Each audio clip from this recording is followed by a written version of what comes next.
Hi friends, ഇന്ന് നമുക്ക് നഴ്സസിൻ്റെ Kerala nursing council registration എങ്ങനെ ഓൺലൈനായിട്ട് റിന്യൂ ചെയ്യാമെന്ന് നോക്കാം. അതിന് അവരുടെ ഒഫീഷ്യൽ വെബ്സൈറ്റിലേക്ക് പോവുകയാണ് ആദ്യം വേണ്ടത്. knmc.org എന്നാണ് ടൈപ്പ് ചെയ്യേണ്ടത്. അപ്പോൾ നമുക്ക് അവരുടെ ഒഫീഷ്യൽ വെബ്സൈറ്റിൽ പോകാൻ പറ്റും. അവരുടെ പ്രൈമറി രജിസ്ട്രേഷനും റിന്യൂവലിനുമുള്ള രണ്ട് ലിങ്കുകൾ കാണാൻ പറ്റും. ഈ റെസിപ്രോക്കൽ എന്ന് പറഞ്ഞാൽ കേരളത്തിൻ്റെ വെളിയിൽ പഠിച്ചിട്ടുള്ള നഴ്സുമാർക്ക് വേണ്ടിയിട്ടുള്ളതാണ്.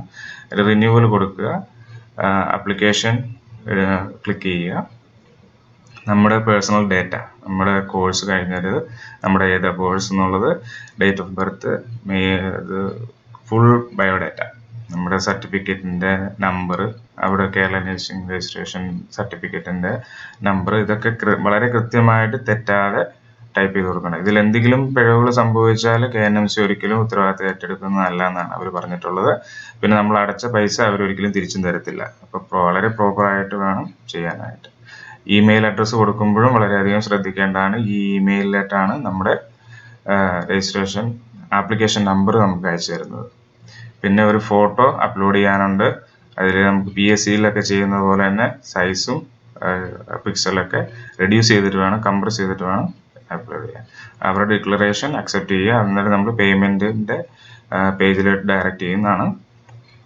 ഇമെയിലിലോട്ട് ആപ്ലിക്കേഷൻ നമ്പർ എത്തിയിട്ടുണ്ടോ എന്നും വെരിഫൈ ചെയ്യാൻ മറക്കരുത്. അതിൽ നമുക്ക് പേയ്മെൻറ്റിൻ്റെ അടുത്തത് ഓൺലൈൻ പേയ്മെൻറ്റ് നമ്മൾ ചെല്ലാനുണ്ട്. ഓൺലൈൻ പേയ്മെൻ്റ് ഉണ്ട്. ചെല്ലാനാണെങ്കിൽ ബാങ്കിൽ പോയി അടയ്ക്കണം. ഓൺലൈൻ അടയ്ക്കുകയാണെങ്കിൽ ഇപ്പോൾ സെയിം ടൈമിൽ തന്നെ ചെയ്യാൻ പറ്റും. ഓൺലൈനിൽ സെലക്ട് ചെയ്തു. ഞാനിവിടെ അതിനകത്ത് credit card, debit card, online net banking എല്ലാ ഓപ്ഷനും ഉണ്ട്. ഞാനിവിടെ ഡെബിറ്റ് കാർഡാണ് സെലക്ട് ചെയ്തിട്ടുള്ളത്. വിസ ഡെബിറ്റ് കാർഡാണ് എൻ്റെ കയ്യിലുള്ളത്. അപ്പോൾ ഞാനത് സെലക്ട് ചെയ്തു. അപ്പോൾ നെറ്റ് ബാങ്കിങ് ആണെങ്കിൽ നെറ്റ് ബാങ്കിങ് കൊടുത്താൽ മതി. അതിന് കാർഡ് ഡീറ്റെയിൽസ് അടിച്ചു കൊടുക്കുക ഇവിടെ, എന്നിട്ട് പേയ്മെൻറ്റ് കൊടുക്കുക. പേയ്മെൻറ്റ് സക്സസ് ആണെങ്കിൽ പേയ്മെൻറ്റ് ഇമെയിൽ നോട്ടിഫിക്കേഷൻ കിട്ടും നിങ്ങൾക്ക്. അതുപോലെ തന്നെ പേയ്മെൻറ്റ് സക്സസ് എന്നുള്ള ഒരു പേജ് നമുക്ക് കാണാൻ പറ്റും. പ്രിൻറ്റ് സ്ലിപ്പ് നമ്മൾ കൊടുത്താൽ ഈ പ്രിൻറ്റ് നമുക്ക് അത്യാവശ്യമാണ്. ഫ്യൂച്ചർ റെഫറൻസിന് വേണ്ടിയിട്ട് നമുക്ക് ഇതിന് പ്രിൻ്റ് എടുത്ത് സൂക്ഷിക്കേണ്ടതാണ്. ഇനി ഏത് സമയത്താണെങ്കിലും നമുക്ക് ആ സെയിം ടൈമിൽ ചെയ്യുമ്പോൾ പ്രിൻ്റ് എടുക്കാൻ സാധിച്ചില്ലെങ്കിൽ ഇതുപോലെ പോയാൽ നമുക്ക് എടുക്കാൻ പറ്റും. അതിൽ ലിങ്കിൽ പോവുക, വ്യൂ ആപ്ലിക്കേഷൻ കൊടുക്കുക. ആപ്ലിക്കേഷൻ നമ്പർ ഇമെയിലിൽ അയച്ചു തന്നിട്ടുണ്ട് അവർ. ആ ഇമെയിലിൽ നിന്ന് ആപ്ലിക്കേഷൻ നമ്പർ എടുക്കുക, അല്ലെങ്കിൽ ആദ്യത്തെ സെയിം ടൈമിൽ എഴുതിയെടുത്താലും മതി. അതിൽ ആപ്ലിക്കേഷൻ നമ്പർ കൊടുക്കുക. ഡേറ്റ് ഓഫ് ബർത്ത് കറക്റ്റായിട്ട് അടിച്ചു കൊടുത്തു കഴിഞ്ഞാൽ നമ്മുടെ ആപ്ലിക്കേഷൻ നമുക്ക് കാണാൻ സാധിക്കുന്നതാണ്.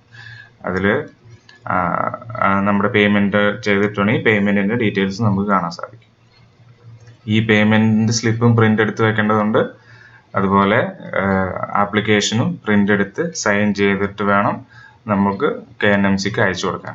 ഇത് അയച്ചു കൊടുത്താലാണ് നമുക്ക് നമ്മുടെ വീട്ട് അഡ്രസ്സിൽ അവർ തിരിച്ച് നമ്മുടെ റിന്യൂവൽ ആയിട്ടുള്ള സർട്ടിഫിക്കറ്റ് അയച്ചു തരത്തുള്ളൂ. ഇപ്പോൾ നമ്മൾ രണ്ടാമത് നമ്പറും ഡേറ്റ് ഓഫ് ബർത്ത് അടിച്ചു കൊടുത്തപ്പോൾ നമ്മുടെ ആ പേജിൽ നമ്മൾ കൊടുത്തിട്ടുള്ള ഡേറ്റ ഒന്നുകൂടെ കാണാൻ സാധിക്കും. രണ്ടാമത് ചെക്ക് ചെയ്ത് നോക്കുക. പിന്നെ പേയ്മെൻറ്റിൻ്റെ ലിങ്കിൽ ക്ലിക്ക് ചെയ്ത് കഴിഞ്ഞാൽ പേയ്മെൻറ്റ് ഡീറ്റെയിൽസ് നമുക്ക് എടുക്കാൻ പറ്റും. അതിൻ്റെ പ്രിൻ്റ് ആദ്യം എടുക്കാൻ സാധിക്കാത്ത പോയവർക്ക് ഇൻ്റർനെറ്റ് കഫേയിലോ അല്ലെങ്കിൽ പ്രിൻ്ററോ ആയിട്ട് കണക്ട് ചെയ്തതിന് ശേഷം ഈ പേയ്മെൻറ്റ് സ്ലിപ്പ് പ്രിൻ്റ് എടുക്കാവുന്നതാണ്. ആപ്ലിക്കേഷനും പ്രിൻ്റ് എടുത്ത് വെക്കണം. ആപ്ലിക്കേഷനും പ്രിൻ്റ് എടുത്ത് പേയ്മെൻറ്റ് സ്ലിപ്പും പ്രിൻ്റ് എടുക്കുക. അതിനുശേഷം സൈൻ ചെയ്യുക. പിന്നെ KNMCയുടെ അവർ തന്നിട്ടുള്ള അഡ്രസ്സിലേക്ക് നമ്മുടെ original old Kerala registration certificate, only Kerala registration certificate, അതും ഈ ആപ്ലിക്കേഷനും പേയ്മെൻറ്റ് സ്ലിപ്പും കൂടിയിട്ട് ഇവർക്ക് അയച്ചു കൊടുക്കുക. പിന്നെ അവരുടെ ഇൻസ്ട്രക്ഷൻസ് പൊതുവെ വായിച്ചു നോക്കാൻ മറക്കരുത്. വളരെ കൃത്യമായിട്ട് അത് വായിച്ചു നോക്കണം. എന്നാലാണ് നമുക്ക് കാര്യങ്ങൾ ചെയ്യാം. Thanks for watching. ബൈ.